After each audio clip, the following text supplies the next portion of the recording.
Sort of, it was just, yeah, I was sort of acting on instincts and just trying to trust them. It wasn't really till sort of finishing Potter and starting some other films that I sort of began to get my own sort of process. But yeah, I think at 10 it was just, I wasn't really thinking that in depth about anything, really.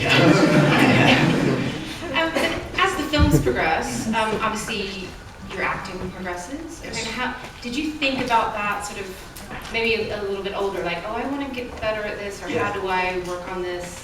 Definitely. I mean, there was a big turning point for me around the third film, because suddenly, you know, before that I've been working with obviously amazing actors like Maggie Smith and Alan Rickman and Richard Harris, but they knew me since I was 10. In fact, Maggie knew me since I was 9. So like they sort of still saw me that way, I think.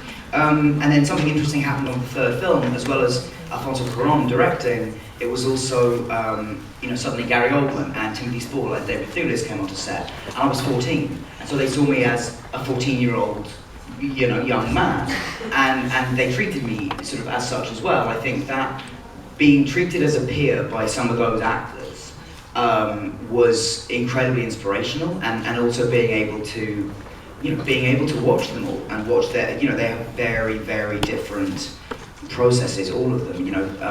I remember seeing Timothy Spall once off to the side of the set, just rehearsing lots of different ways to say the lines by himself. I'd never seen an actor do it. It sounds like a very, very simple thing. I'd never seen an actor do that before.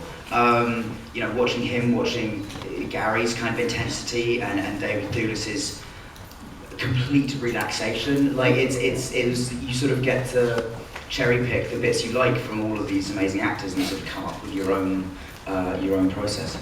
And what about the directors of the series? Working with different directing styles, did you respond differently or better to a certain director's style, or without naming names? No, not at all. I mean, I think there were definitely directors on Potter that I think I responded to more, but it's more like you share vocabulary, or you share, like, you just, they know how to sort of talk to you very immediately. And also, you've got to remember that the way I was directed by Chris Columbus on the first two films, and the way I was directed by David on the last two, I wasn't capable of being directed like I was when I was 18, when I was 10. So the directors had to make adjustments, and then Alfonso was definitely a big turning point for the series and for me, because he sort of showed me this, I don't know, kind of more, spiritual is the wrong word, but I think he's quite a spiritual man, and he sort of, I remember we were in the ADR booth one day, for those who I'm sure you probably all do know, but ADR is when you go and re-record dialogue in case it wasn't recorded properly the first time around. And he would take my hands and sort of, tell us that we were doing a bit where Harry was talking about his father, and he would take my hands and say, these are James's hands. And he would get really sort of intense and very physical, and it brought more out of me. And I think that was some of it I was ready to receive when I was 14, and some of it I definitely wasn't. But and then I think I was very lucky with each film. Every time a new director came on board, it was the right time for them to come on board, in terms of, for me at least, and they always took me to sort of the next place that I felt like I needed to go. There's a thing that kids, when you're like a young actor, sometimes you're directed in a certain way on set, which is to they'll just keep the camera running, and then the director will just like shout different things at you and just try them out. And most actors hate that, apparently, when they're grown up. I still love it. Like, I still love working like that, because I think because I did when I was really young, and I'm used to it, and it sort of takes away self-consciousness. And if there is one thing that is antithetical to acting, it is being self-conscious.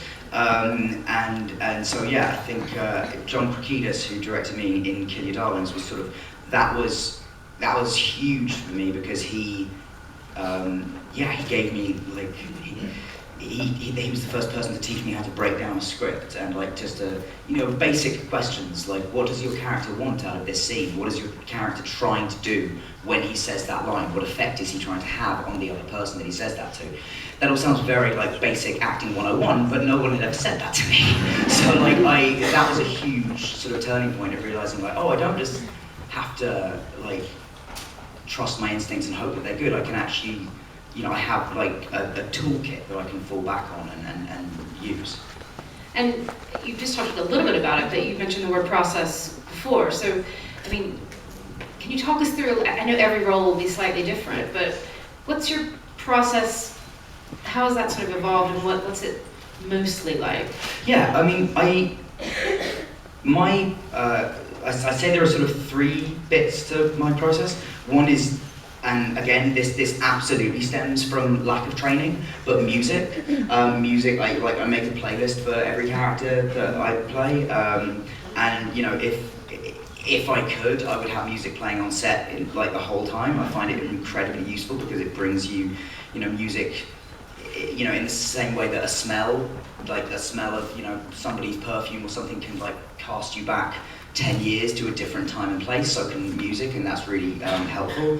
And then I do what John Prokitas taught me to do, and I go through the script and I write down, at the beginning of every scene, like what is my objective in that scene, what am I trying to get out of that scene, and then I go through every line and write down like a series of verbs, and so you get variations in how to say the line. So you can, like, if it's, you say, with this line try and charm someone, and then try and seduce them, or then try and excite them, or try and try and anger them, or whatever it is. And those tiny differences between those words create tiny variations in the acting, I think. And the third thing is I just read the script over and over and over and over, so that I once heard that Anthony Hopkins reads a script 200 times before he shoots a movie.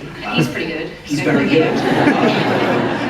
I don't read it 200 times, that's why I'm not that good, but I do. I read it a lot just because then there's never a point when you're on set where you don't know where you are in the story, you don't know where you've just come from or where you're going, or, yeah. That's intense. And so, post-Potter, what was the first thing you did? Was it horns, or was it echoes? No, it was actually, echoes happened while I was still doing Potter. Okay. And then Woman in Black was the first thing I did post-Potter, yeah. I wanted to talk about Equus, Sure. actually, though. Yeah. I mean, that's just a very interesting role to choose, and what was it like coming off these huge franchises where, you've got all these technicians around you and you have to wait for the scene to be set up for 2 hours, and then you get your 10 minutes, and then you're on the theater, theater, bearing your soul and your body, and what was it like making that transition to stage? It was the best thing I could have done, I think, for me. It was terrifying. It was absolutely terrifying. I remember there have been sort of spate of there's this weird snobbery around theatre, where people in the theatre some theatre critics are like, oh, he's a film actor, he can't be on stage. There's this weird sort of thing, and it I suppose works probably the other way too. I think it's getting less and less, but it was definitely there. And there were, and I remember there was a headline in one of the lovely British papers that said like, crash, what's that? The sound of a career coming to a grinding halt. Thank you, Daily Mail. I think it was them. If it wasn't them, I'm sorry, but I'm not that sorry.